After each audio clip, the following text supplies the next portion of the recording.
Okay, so for the last few weeks, I've been having trouble accessing a RAID I had set up.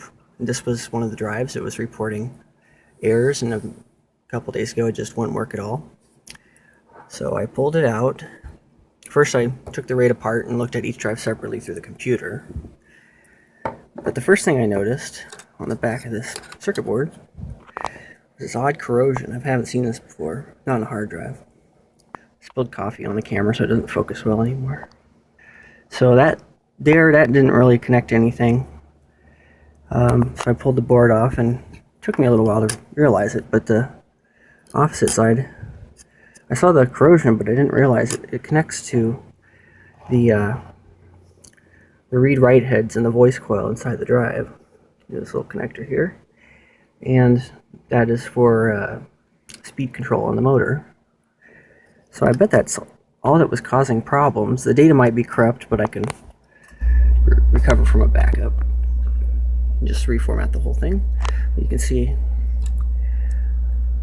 I don't know what's causing it. It's probably something to do with a lead-free solder. And how old is this?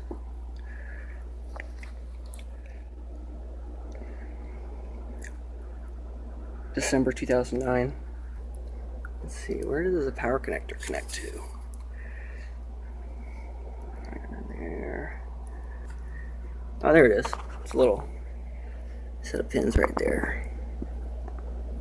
Come on, focus.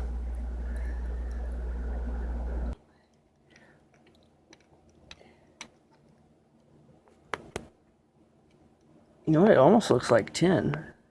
Right, so I looked online. This is actually, I think, tin plated over copper, and looks like it's reacting with some kind of acid they use, probably flux or something they used to assemble it. So I'm just gonna touch up a few of the points with actual leaded solder. Some of these connections don't look too good.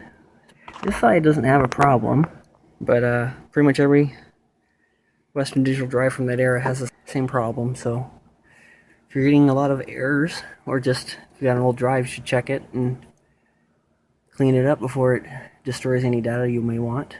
And this is a 1 terabyte Western Digital Black Edition. Just want it on the pads. I'm not the best at holding steady all the time.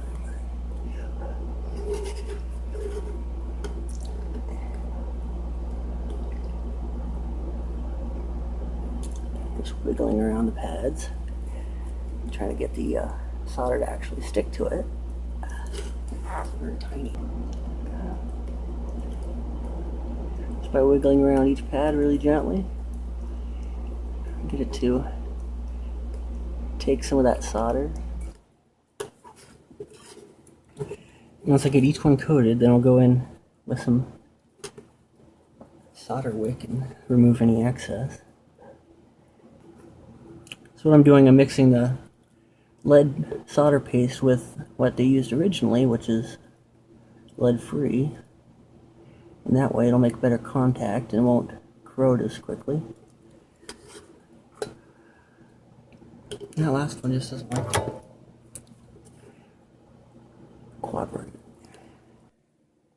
So here's after coating all the pads with leaded solder, and even a couple of the ground connections over here, and this one over here. This one was really hard to get working. My soldering iron died on me several times, so that's why the flow doesn't look so good. Probably a burnt out coil or something. But I kept losing temperature for no apparent reason. Having a hard time getting it to flow. But I did my best to clean it up. I used this kind of material. It's like a solder wick, suck up all the excess. And I don't think I broke anything, so I'm gonna put it back together and plug it in if I can get it to focus. Alright, so this is gonna be the first power up after messing around with the board. Have it plugged in just to power, just in case it didn't go right and I try something else.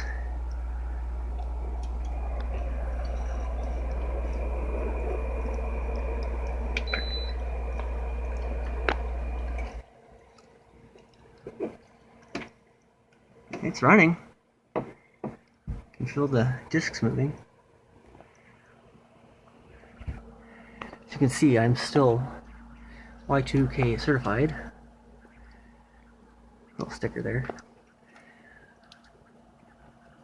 Got 5 1/4.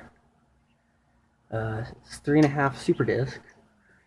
And then 1, 2, 3, 4, 5, something like 8 hard drives in there. Alright, powering up now, connected to data and power.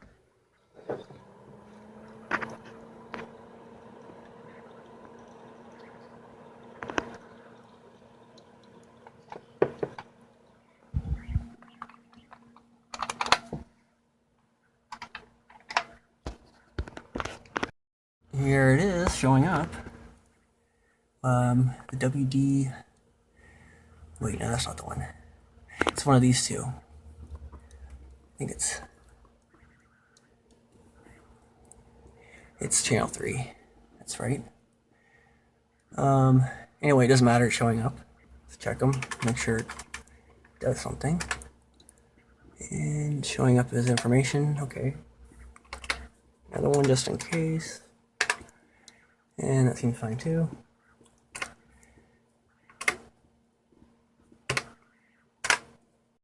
So it seems to be working okay. I'm doing a full format now at the lowest sector size, and then I'll run some scan to actually test the drive itself to see if it's actually the disk failing or if it works again.